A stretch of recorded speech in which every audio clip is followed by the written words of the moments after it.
ये कहानी बड़ी पवित्र कहानी है। आइए आइए आइए आइए, अरे आइए आइए। ये कौन? इस कहानी को सुनने से और सुनाने से परिवार का, समाज का और देश का बहुत भला होता है। इसे ज्यादा से ज्यादा शेयर कीजिए, ज्यादा से ज्यादा लोगों तक पहुंचाइए, ताकि ज्यादा से ज्यादा लोग इसे सुन सकें, इसे समझ सकें। राजा बाबू कहाँ तक पढ़े हैं?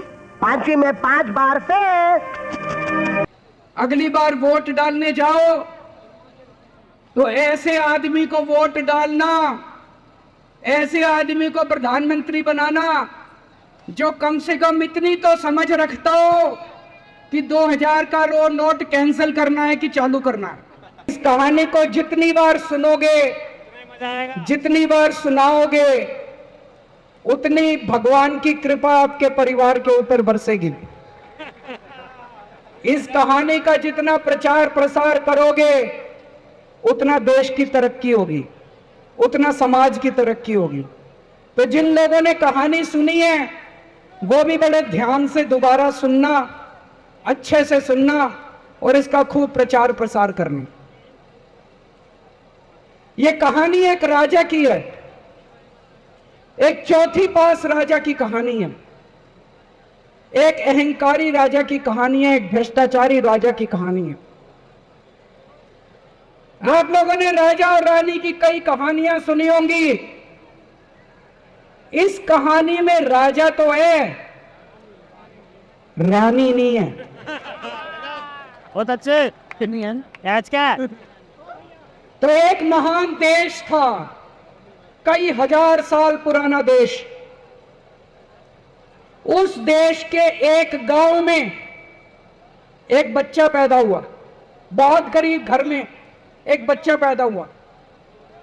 तो जैसे गांव के अंदर बच्चा पैदा होने पे ज्योतिषी आते हैं, ज्योतिषी आके बच्चे का भविष्य बताते हैं, ऐसे गांव का ज्योतिषी आया। उसने बच्चे की कुंडली देखी और बच्चे की मां को बोला कि माई, तेरा बेटा बड़ा होके बहुत बड़ा सम्राट बनेगा। माई को समझ नहीं आया, मैं इतनी गरीब, मेरा परिवार इतना गरीब, मेरा बेटा सम्राट कैसे बनेगा। खैर बच्चा धीरे धीरे बड़ा होने लगा। गांव के सरकारी स्कूल में उसका एडमिशन करा दिया। उसका पढ़ने लिखने में मन नहीं लगता था। पढ़ते पढ़ते, क्लास करते करते चौथी में आके उसने नाम कटवा लिया। उसका पढ़ाई लिखाई में मन नहीं लगता। बगल में, गांव के बगल में एक रेलवे स्टेशन था। घर में बहुत गरीबी थी। वो बच्चा वहां स्टेशन पे जाके चाय बेचने लगा।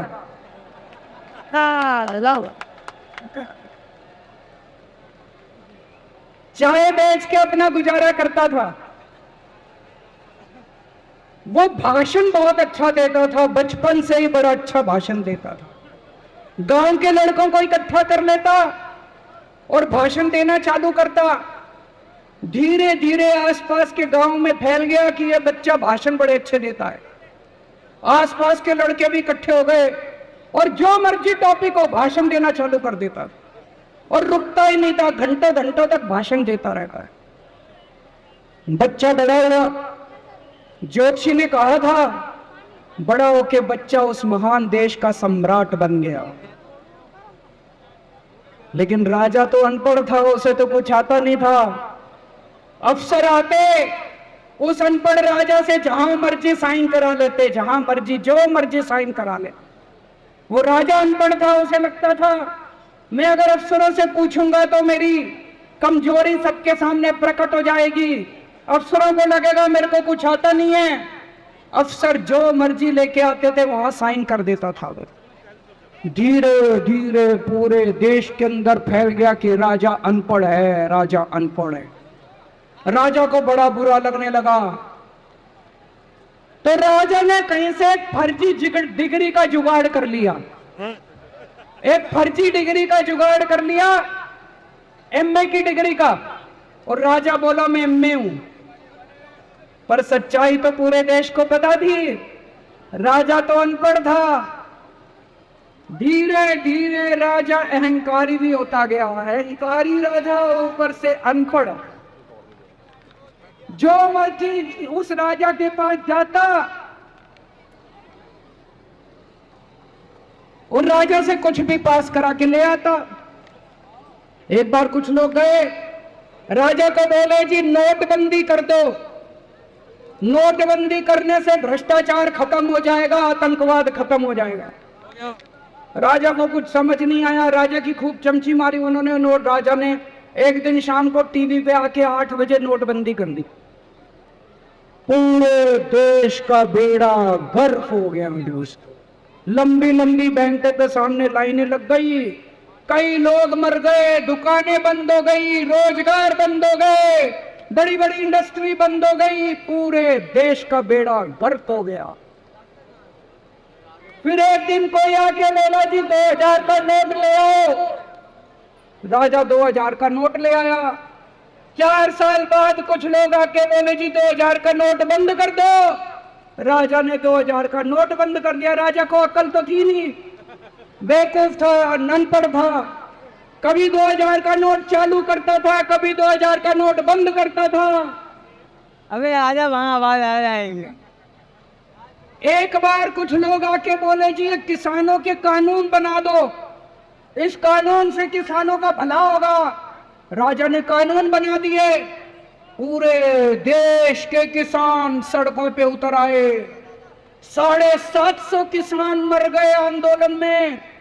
और 1 साल के बाद राजा को वो तीनों कानून वापस लेने पड़े। एक बार उस देश के अंदर बहुत बड़ी महामारी फैल गई। चारों तरफ महामारी फैल गई, लोग मरने लगे। किसने आके बोला जी थाली बजवाओ तो देश ठीक हो जाएगा। तो राजा ने पूरे देश में थाली और चम्मच बजवा दिए। महामारी तो नहीं बची, महामारी तो फैली रही। किसी ने आगे कहा जी डॉक्टरों की जरूरत पड़ेगी, दवाइयों की जरूरत पड़ेगी, इंजेक्शन की जरूरत पड़ेगी, तब महामारी रुकेगी। राजा अपने दोस्तों का बड़ा ख्याल रखता था। उसके दोस्त थे। एक दोस्त ने 10,000 करोड़ रुपए चोरी कर लिए। राजा ने उसको देश से भगा दिया। दूसरे दोस्त ने 20,000 करोड़ उसको उन्होंने सारे एयरपोर्ट बेच दिए, सारे जहाज बेच दिए, सारे सी पोर्ट बेच दिए। उन्होंने आसमान बेच दिया, जमीन बेच दी राजा ने, खदाने बेच दी। उस दोस्त पे राजा मेहरबान था। राजा का एक और दोस्त था। वो दोस्त इतना गंदा था कि उसने कुछ अंतरराष्ट्रीय खिलाड़ी महिलाओं के साथ बदतमीजी करी। लेकिन राजा ने दोस्ती नहीं छोड़ी। मजाल जो उस दोस्त के ऊपर कोई आंच आ जाए, राजा उस दोस्त के साथ खड़ा रहा, लेकिन उसने खिलाड़ियों का साथ। राजा का एक और दोस्त था। उस दोस्त ने किसानों के ऊपर गाड़ी चढ़ा दी, रौंद दिया, कुचल दिया किसानों को। राजा ने अपनी दोस्ती नहीं छोड़ी। इस बात में तो दाद देनी पड़ेगी कि राजा दोस्तबाज था, 1 नंबर का दोस्तबाज था। चारों तरफ अत्याचार हो गया। चारों तरफ देश के अंदर इनके अपने लोग जो थे वो बलात्कार करने लगे, गलत काम करने लगे, हाहाकार मच गया। जो राजा के खिलाफ बोलता, राजा उसको पकड़ के जेल में डाल देता। एक दिन एक पत्रकार ने कार्टून बना दिया राजा के खिलाफ, उस पत्रकार को उठा के जेल में डाल दिया। एक दिन एक किसी पत्रकार ने उनके खिलाफ कुछ लिख दिया, उसको पकड़ के जेल में डाल दिया। जो राजा के खिलाफ बोले उसका बेड़ा गर्क।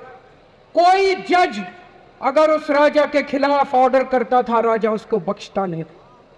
चारों तरफ अत्याचार, महंगाई, बेरोजगारी। ऊपर आसमान में देवता ये सब देख रहे थे कि पृथ्वी के ऊपर कितना घनघोर अत्याचार हो रहा है। सारे देवता इकट्ठे हुए, देवताओं ने मीटिंग करी, सारे देवता मिलकर शिवजी महाराज जी के पास गए और कहा, महाराज कुछ करो, पृथ्वी के ऊपर अन्याय हो गया, अत्याचार हो गया, चारों तरफ बलात्कार, चारों तरफ हाहाकार मचा हुआ है, जनता परेशान हो रही है।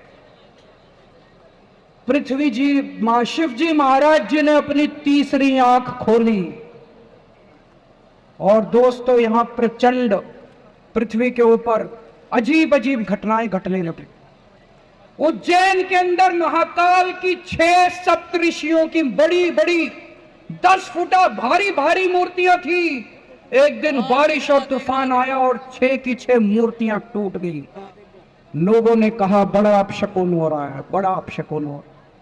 एक दिन एक ट्रेन एक्सीडेंट हो गया, 250 से ज्यादा लोगों की मौत हो गई। लोगों ने कहा बड़ा अपशकुन हो रहा है। और एक दिन घनघोर बारिश आई, तूफान आया, ऊपर से आकाशवाणी हुई,